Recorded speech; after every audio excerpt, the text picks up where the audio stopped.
I'm going to talk a little bit more in detail about the International Olympics Committee. Okay, this is the governing body, the organization that organizes, stages the Olympics. Okay, and first thing we need to just get out of the way is that the International Olympics Committee, or the IOC, is not your typical political international organization like the EU or the United Nations.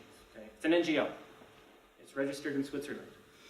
They pay no taxes, and they're accountable to pretty much nobody. Right? But nevertheless, they have a significant role in international politics. And the reason we're going to talk about them tonight is for a few reasons. One, I think a lot of the problems with the international system are reflected in the IOC. And that goes for problems with international sports, like doping and corruption. Two, I think it's a good example of the problems of these large, non-accountable, non-transparent organizations and the problems they face. And I think it reflects those issues too. And then finally, I think we'll see that the IOC is actually itself a political actor. Okay, you have your countries, you have your militaries, you have your international organizations, and the IOC is an actor. It has a role in politics, it plays a significant role, it has a significant amount of power. Okay? So the first thing I want to do is sort of go over the main bodies that control the Olympic Games. Now, at the top is the IOC, okay, the International Olympics Committee. But there's also national Olympics committees in every country. It's sort of the branch of the IOC. Okay? And then, when a country is chosen, you have the organizing committee of the Olympic Games. And they're the ones that actually plan and coordinate the actual games in the state that was chosen to have the games. Okay? The IOC also works with all the international federations. Sports federations, okay? They're the ones that provide the refs, the referees. They provide the rules, they provide the standards, they provide the drug testing. They're the ones that provide the rules. The IOC simply works with them to implement them at the games, okay? And then finally, the IOC works with national federations that bring together all the clubs of a particular sport in one nation.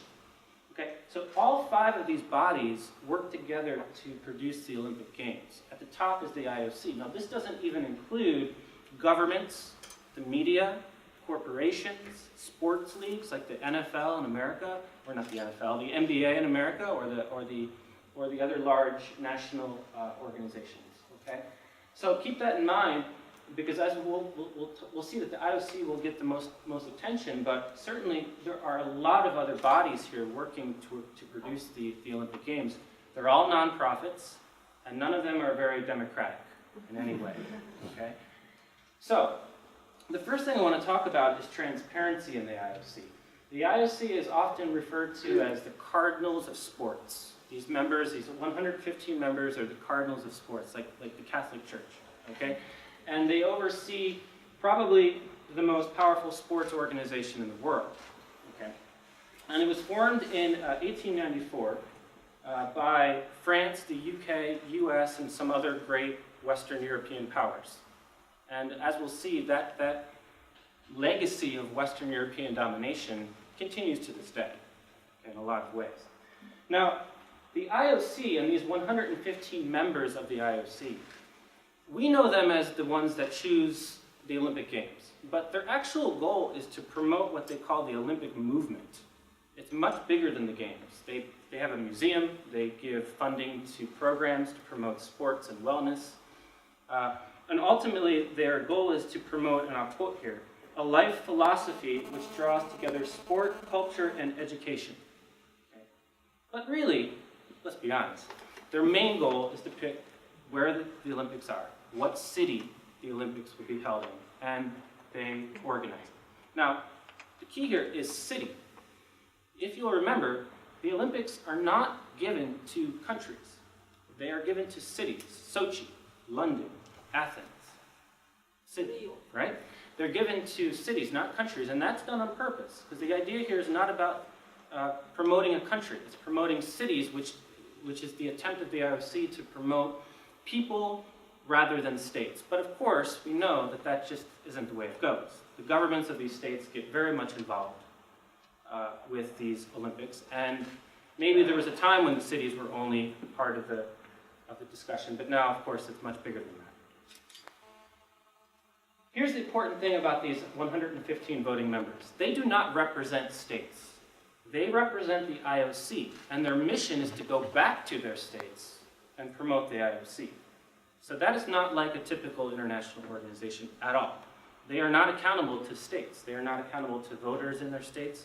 While they do make it public about which state they are from, their goal is not to represent their state. Their goal is to take the mission of the Olympic Games back to their state. Okay? Now, voting among these 115 members is secret. They do not release the results of votes for the Olympic Games. We just don't know. Okay? It's a pretty secretive organization. And related to that, voting for these members is secret. Okay? We don't know where they come from. They are promoted from within inside the organization. Okay? They are not exactly a transparent, accountable organization. Now, everything is done by majority vote. Okay? And to give them a little credit, they do open a lot of their meetings up to the media, and so you can see the process, the debate that goes on regarding some of the major issues. But, of course, like many organizations, a lot of it goes on behind closed doors, right? And because of the lack of transparency, we really don't know what's happening.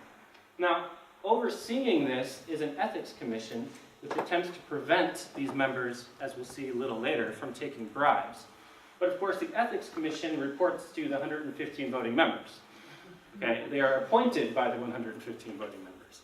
So it's not exactly an external regulator in any way. But of course, the Olympics Committee is attempting to protect their image, and so they need to have a commission that at least has that power in theory. Okay? So,